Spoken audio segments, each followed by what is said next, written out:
నేను 30 సంవత్సరాలు అయింది వేదిక ఎక్కి భరత్ అరే మైక్ దొరికిందని చెప్పి నేను మాట్లాడుతున్నాను కాదు. నాకు మైక్ ఇస్తారన్నా కూడా నేను ఎప్పుడు కూడా మైక్ వద్దని చెప్పేసి వెళ్ళిపోయాను.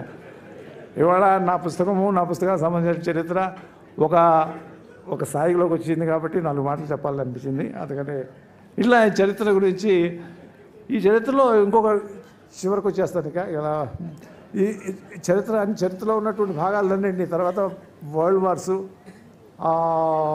1, 2 అనేటటువంటి దగ్గర నుంచి తీసుకువెళ్ళిపోయి తర్వాత కోల్డ్ వారు, తర్వాత మిడిల్ ఈస్ట్ కాన్ఫ్లిక్ట్స్, ఇప్పుడు మిడిల్ ఈస్ట్ జరుగుతూ ఉంది కదా, ఇజ్రాయెల్ పాలస్తీనా గొడవలు జరుగుతూ ఉన్నాయి, వాటిని పెట్టుకుంటూ తర్వాత రష్యా డిజిగ్నేషను, ఫ్రెంచ్ రెవల్యూషను, తర్వాత అలానే Bolshevik revolution, American war of independence, అది కూడా అమెరికా చరిత్ర కూడా దీంట్లో పెట్టేశారు.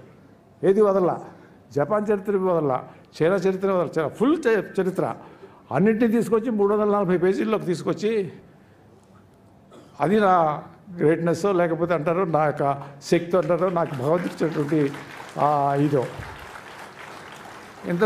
ఇంతతో కాకుండా దీనిలో సైంటిఫిక్ ఆవిష్కరణలు అనేటటువంటిది పారిశ్రామిక విప్లవము, తర్వాత సాంస్కృతిక సైంటిఫిక్ విప్లవంలో మనకి రేడియో, టెలిఫోను, కరెంటు, సెల్ ఫోన్లు, టీవీలు, ఇంటర్నెట్లు, శాటిలైట్లు, ఇవన్నీ ఆవిష్కరణలు ఎట్లా జరిగినాయి, ఎప్పుడు జరిగినాయి, ఎవరు చేశారు, వీటి వెనకమాల ఎవరున్నారు అనేటటువంటి దాన్ని కూడా దీంట్లో చొప్పించాను నేను. అది కూడా చరిత్ర. అది చరిత్ర అంటే ఒట్టి ఏదో రాజులు పరిపాలించారో లేకపోతే ఏదో జరిగిందో వార్తలు జరిగింది అనేటువంటి కాదు. అలా ఆ చరిత్రని వాటికి సంబంధించినటువంటి వాటిని కూడా తీసుకుని అంతటితో ఆగలేదు. చివర కరోనాతోటి కరోనాకి ఉన్నటువంటి ఇప్పుడు కాదు కరోనా ఒక 34 సంవత్సరాలు 50 సంవత్సరాల క్రితం కూడా ఉంది కరోనా. అది ఎలా జనించింది, దానికి సంబంధించినటువంటి ఆవిష్కరణలు ఏంటి, దానికి సంబంధించిన ఇన్వెస్టిగేషన్స్ ఏంటి, దానికి పెట్టిన వ్యాక్సిన్స్ ఏంటి, అది చెబుతూ ఎక్కడితో ఆకుండా నాకు అనిపించింది ఇంకొక చాప్టర్ పెడితే బాగుంటుంది. ఇది మనకి ఉందా లేదా అనే కంటే ఎవరెవరు చెబుతున్నారు అని చెప్పి చూస్తే భవిష్యత్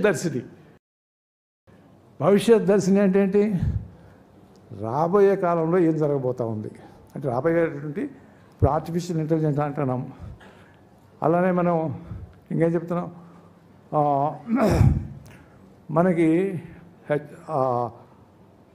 ఆయన మిచికాకో ఆయన ఫిజిక్స్ ప్రొఫెసరు, యూనివర్సిటీ అమెరికాలో, ఆయన చెప్తాడు రాబోయే రోజుల్లో మనం ఒక చిప్ని కంటిలో పెడతారంట. ఆ చిప్పు ఇట్లా అంటే మన పుస్తకం చదవక్కల, పుస్తకం అంతా చదివేస్తుంది, అది మళ్ళీ అప్లోడ్ అయిపోద్దండి. మొత్తం అప్లోడ్ అయిపోయి మళ్ళీ కన్నిట్లో ఆపగానే మళ్ళీ మనకు ముందుకు వచ్చేస్తాడ.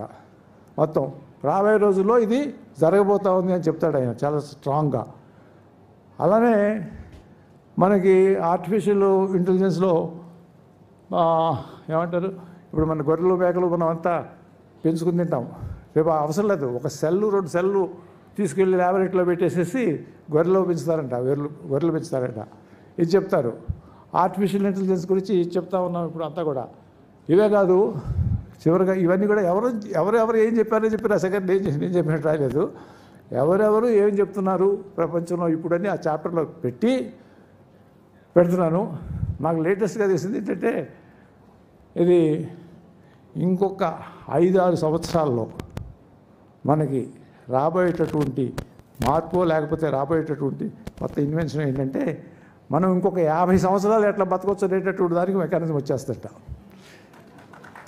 అది కూడా చంద్రబాబు గారు ఇంకా 50 సంవత్సరాలు మీ అబ్బాయి బాధపడతాడు, మీరు కనుక 50 సంవత్సరాలు ఇంకా బతికామంటే.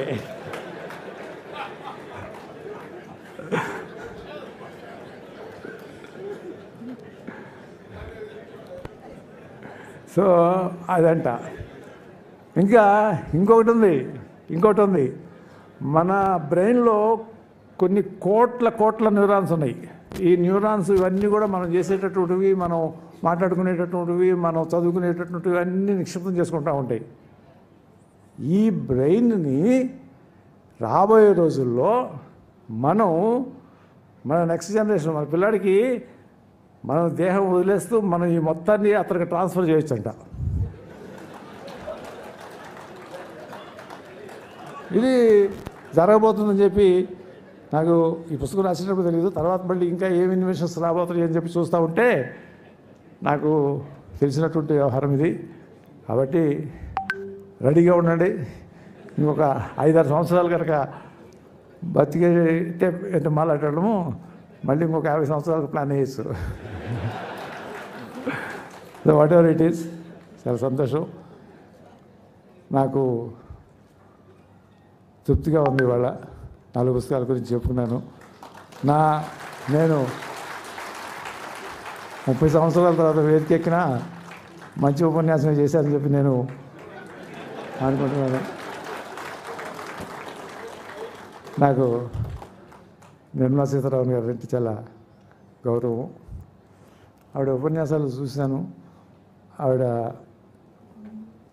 స్పోక్స్మెన్గా చూసేవాళ్ళము. నిక్కచ్చిగా ఉంటారు. అది నాకు నిక్కచ్చి. మా నరేష్ చెప్తాడు, లాస్ట్ టైం ఇక్కడికి వచ్చినప్పుడు ఆవిడతో ఫైట్ చేశాము, కానీ ఆవిడ నోట్ చేసుకుంది, మళ్ళీ రిమైండర్ కూడా అక్కర్లేదు, వెళ్ళిన తర్వాత 1 2 3 4 5 టకటకటక అయిపోయింది అన్నాడు. ఇక్కడ ఏదో ఆర్గ్యూ చేసాము, కానీ అక్కడికి వెళ్ళిన తర్వాత ఆవిడకి నచ్చితే టక్ టక్ టక్ అయిపోయింది. That is how leader should be. ఇంకొకటి ఆవిడలో చూసింది, ఆవిడని అబ్జర్వ్ చేసినప్పుడు చేసింది ఏంటంటే, పార్లమెంట్లో హల్వా తయారు చేయడం గురించి చెప్పారు. ఒక ఎమోషనల్ కనెక్షన్ అది. మేము 11 సంవత్సరాలు పార్లమెంట్లో ఉన్నా మాకు తెలియదు హల్వా ఎందుకు తయారు చేస్తారు అది. ఆ హల్వా తయారు చేసేటప్పుడు యొక్క వాళ్ళ మనోభావాలు కానివ్వండి, వాళ్ళ కార్యక్రమం కానివ్వండి, ఆవిడ వివరిస్తూ ఉంటే అప్పటి వరకు ఎంపీలుగా చేసినటువంటి వాళ్ళకి ఎవరికి చాలామందికి తెలియదు అది. ఆ ఎమోషనల్ బాండింగ్, ఆ హల్వా మేకింగ్లో ఆవిడ ఎక్స్ప్లెయిన్ చేసినటువంటి తీరు, ఆవిడ దానిలో ఇన్వాల్వ్ అయ్యి చెప్పినటువంటి తీరుని నేను ఆస్వాదించాను. అది మేడం, అలా చూస్తూ ఉన్నప్పుడు ఒక్కొక్క లీడర్ సంబంధించినటువంటి విషయాల్లో కొన్ని మైండ్కి ఎక్కుతూ ఉంటాయి. ఆవిడని ఎంచుకుంది నేను ఈ పుస్తకానికి ఇంగ్లీషు వర్షన్ని ఎందుకు ఎంచుకున్నాను, అది జరిగింది ఈనాడు ఇంత గొప్పగా. దానికి చంద్రబాబు నాయుడు మరి రావడం అనేది, మా ఇద్దరికి వైరం ఉంది అది ఇది అని చెప్తూ ఉంటారు. వైరాలు ఉన్నమాట వాస్తవమే, కానీ ఎప్పుడూ ఒకే రకంగా ఉండకూడదు కదా, ముందుకు వెళ్తూ ఉండాలి, అవన్నీ మర్చిపోవాలి. భవిష్యత్తు అనేటటువంటిది ఆశాజనకంగా ఉండాలి అనేటటువంటిది నాకేం కోరికలు లేదు స్వామి. మళ్ళీ నేను వదిలేశాను, నేను హ్యాపీగా ఉన్నాను. నాకు చెప్పాడు కదా, భరత్ చెప్పాడు కదా, చాలా జాలీగా ఉంటాడు డాక్టర్ గారు, మేమంతా కూడా అట్లా ఉండాలని చెప్పి ముందే భరత్ చెప్పాడు. భరత్ అబ్జర్వ్ చేసినందుకు ఐఎమ్ వెరీ హ్యాపీ.